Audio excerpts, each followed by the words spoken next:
Hello guys, আমি Mamunur Rashid, graphic school of বাংলাদেশের fibre special video লার্নিংয়ে আপনাকে স্বাগতম। আজকের এই পর্বে আমরা দেখব অ্যানালাইটিক্স। ফাইবার অ্যানালাইটিক্সে কী আছে সেটা সম্পর্কে আমরা বিস্তারিত জানব। তো অ্যানালাইটিক্সে আমরা দেখতে পাচ্ছি যে আমরা একটা অর্ডার যেহেতু টোটালি ডান করেছি, একদম কমপ্লিট করেছি, তো এখানে সেই জন্য দেখাচ্ছে টোটাল আর্নিংস $4। আপনি যদি টোটাল আপনার লাইফ টাইমে কত কি হয়েছে, কত কি কাজ করেছেন, কয়টা কাজ করেছেন, কত ডলার ইনকাম করেছেন, কয়টা অর্ডার পেয়েছেন, বা অ্যাভারেজ কত সেলিং আপনার ছিল, কোন মাসে কত ডলার ইনকাম করেছেন, টোটাল ডিটেলস আপনি হচ্ছে অ্যানালিটিক্স থেকে পাবেন। তো এই জন্য অবশ্যই আপনাকে অ্যানালিটিক্স নিয়ে একটু ঘাটাঘাটি করতে হবে যে আপনি জানুয়ারি মাসে কত ডলার ইনকাম করেছেন, ফেব্রুয়ারিতে কত করেছেন, মার্চে কত করবেন, এগুলো সব কিছুই আপনাকে একটু হিসাব নিকাশ করে কাজ করতে হবে। আয় বুঝে তো ব্যয় করতে হবে, জি না, ব্যয় বুঝে আয় করতে হবে। এই জন্য আগে থেকে কিন্তু আপনাকে সেই হিসাবে আপনাকে সতর্ক থাকতে হবে বা রেডি থাকতে হবে। তো এটা হচ্ছে টোটাল আর্নিংস, যে আপনি লাইফ টাইমে কত ডলার ইনকাম করেছেন সেটা শো করবে এখানে। টোটাল কমপ্লিটেড অর্ডার্স, আমরা টোটাল কমপ্লিট করেছি এই অ্যাকাউন্টে কতটা অর্ডার্স, একটা অর্ডারই আমরা কমপ্লিট করেছি সেটা দেখাচ্ছে। এবং অ্যাভারেজ সেলিং প্রাইসটা হচ্ছে আমরা $5 কিন্তু একটা কাজটা কমপ্লিট করেছি। সাপোজ এখন যদি আমরা $10 একটা অর্ডার কমপ্লিট করি, সেক্ষেত্রে 5, 10, 15, তার মানে $7.5 দেখাবে। ওকে, এখানে 2 দেখাবে এবং এখানে 7.5 দেখাবে। অ্যাভারেজে যেটা আসবে সেটাতে এটা দেখাবে যে আপনার অ্যাভারেজে কত ডলার আপনি প্রতিটা অর্ডারে আপনি ইনকাম করছেন, এবং আপনি ফেব্রুয়ারি মাসে কত ডলার ইনকাম করেছেন সেটা এখানে শো করছে $4। নিচে যেটা রয়েছে ওভারভিউ থেকে লাস্ট 30 ডেজ, এখানে লাস্ট 3 মান্থস অ্যান্ড ইয়ারলি কিন্তু আপনি এটা দেখতে পারবেন। এবং এখানে দেখেন নিউ অর্ডার্স আমাদের ছিল একটা শো করছে, এবং আমরা যখন এটার উপর যখন মাউস পয়েন্ট ধরছি তখন দেখেন সেলস $4 এসেছে। এবং এখান থেকে দেখেন নিউ $1, এবং কয় তারিখে, এটা 8 তারিখে ছিল, ফেব্রুয়ারির 8 তারিখে ছিল একটা অর্ডার। তো আপনি যখন অনেক কাজ করবেন তখন এখানে দেখতে পারবেন যে কোন দিন ওঠানামা করছে, যে কবে কোন তারিখে কয়টা অর্ডার আপনার ছিল, কয়টা অর্ডার ক্যান্সেল করেছেন, সব কিছু আর কি। তো এখানে কমপ্লিট করেছেন কয়টা অর্ডার সেটা দেখা যাবে। আপনি চাইলে এখান থেকে এটা চলে আসবে। দেখেন আমি যখন জাস্ট এটাতে নিউ অর্ডার দিচ্ছি, নিউ অর্ডার নাই, কমপ্লিট যখন করেছেন কমপ্লিট দিয়ে দিচ্ছি, কমপ্লিটে এটা চলে আসছে ক্যান্সেল এখন দেখাবে না, কজ আমাদের কোনো ক্যান্সেল অর্ডার নেই। আপনি কত ডলার আর্ন করেছেন সেটা দেখাবে। ওকে, এটা আমার চেক ছিলই, তো কত ডলার আর্ন করেছেন সেটা দেখাবে। তো এইভাবে আপনি টোটাল কিন্তু ইনফরমেশন কিন্তু জানতে পারবেন এখান থেকে, ওভারভিউ থেকেও। তারপর আমরা যদি নিচের দিকে আসি, সেলস থেকে দেখেন বাই অর্ডারের ক্ষেত্রে আমাদের লাস্ট 30 ডেজে আমরা অর্ডার কমপ্লিট করেছি একটা গিগ আমরা সেল করেছি।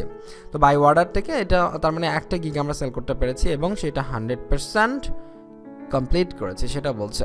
ওকে, এবং এখান থেকে দেখেন বাই রেভিনিউ, আপনি কত ডলার আর্ন করেছেন সেটা বলছে যে $4 আমরা এখান থেকে আর্ন করেছি, সেটা এখান থেকে দেখাচ্ছে। দেখেন এখানে হচ্ছে ইয়োর সেলার লেভেলটা হচ্ছে অনেক ইম্পর্টেন্ট না। আমি আবার মনে করি না লেভেলটা খুব বেশি ইম্পর্টেন্ট না, কারণ হচ্ছে এরকম আছে যে অনেক অ্যাকাউন্ট আছে যাদের 1000 রিভিউ হয়ে গিয়েছে, বাট তারা লেভেল 1-এ পড়ে আছে কিছু মিস্টেকের কারণে।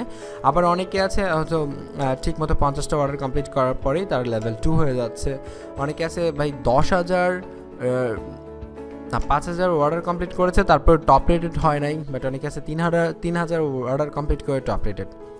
তো এর মধ্যে অনেক কাহিনী আছে, হ্যাঁ। যেমন কাহিনীটা হচ্ছে এরকম, এখন এখানে আমাদেরকে বলে দিয়েছে যে ফেব্রুয়ারি 15 তারিখের মধ্যে আমরা আমাদের এই টাস্ক কমপ্লিট করে ফেললে আমাদের লেভেল 1 করে দিবে। তার মানে 10টা অর্ডার আমাদের যখন কমপ্লিট করে ফেলবো তখন আমরা লেভেল 1-এ চলে যাব, এবং 50টা অর্ডার যখন আমরা কমপ্লিট করব এবং মিনিমাম রেটিং 4.5 যখন থাকবে, তখন হচ্ছে যে আপনাকে এখানে লেভেল 2 সেলার করে দিবে, এবং তখন কিন্তু আপনি প্রচুর বায়ার রিকোয়েস্ট পাবেন। সবসময় দেখবেন 4000, 5000 করে বায়ার রিকোয়েস্ট থাকবেই, মাস্ট বি থাকবে। তো এই জন্য আপনাদের লেভেলটা বাড়ানোটা অনেক ইম্পর্টেন্ট। তো এটা নিয়ে টেনশন নাই, তো আপনি যখন কাজ করবেন, রেগুলার কাজ পাবেন, তখন দেখবেন অটোমেটিক আপনার লেভেলটা বেড়ে যাচ্ছে। তো আর টপ রেটেড হতে গেলে অনেক অনেক রিভিউ লাগে, তো ওইটা আপনারা যখন লেভেল 2 পর্যন্ত যাবেন তখন এমনিতেই নিজেরাই বুঝবেন, এখন ওইটা নিয়ে কথা না বলি। তারপর এখানে রেসপন্স রেট, আমি যেটা কথা বলেছিলাম রেসপন্স রেটটা অনেক ইম্পর্টেন্ট। যেমন বায়ার আপনাকে নক করেছে, আপনি তার নক করার কত সময়ের মধ্যে আপনি তাকে মানে রিপ্লে করতে পেরেছেন সেটা কিন্তু অনেকটা ইম্পর্টেন্ট। তো রেসপন্স রেট এখানে আমাদের 100% দেখাচ্ছে। অর্ডার কমপ্লিশন দেখেন এখানে রেট যেটা দেখাচ্ছে 100%।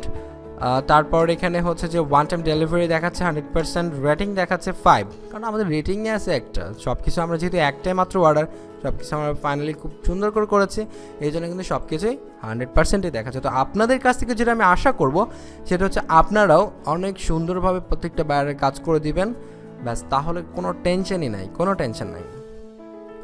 তারপর আমরা নিচের দিকে যখন আসব তখন দেখেন এখানে রেটিং আছে, রেটিং থেকে এখানে দেখাচ্ছে যে অল টাইম রেটিংস 5, কারণ আমাদের রেটিং মাত্র একটা, সেজন্য এটা 5 দেখাচ্ছে। বাট আপনি যখন 4 স্টার রেটিং পাবেন, কয়টা 4 স্টার পেয়েছেন, 3 স্টার যখন রেটিং পাবেন কয়টা 3 স্টার পেয়েছেন, কয়টা 2 স্টার পেয়েছেন, কয়টা 1 স্টার পেয়েছেন, সবগুলো কিন্তু এখান থেকে দেখাবে। এবং কোন স্কিলে আপনি কোনটা ভালো করছেন বা খারাপ করছেন, বা মানে হচ্ছে যে বায়াররা কোন স্কিলে কম দিচ্ছে রেটিং বা বেশি দিচ্ছে, সেটাও এখান থেকে কিন্তু দেখাবে।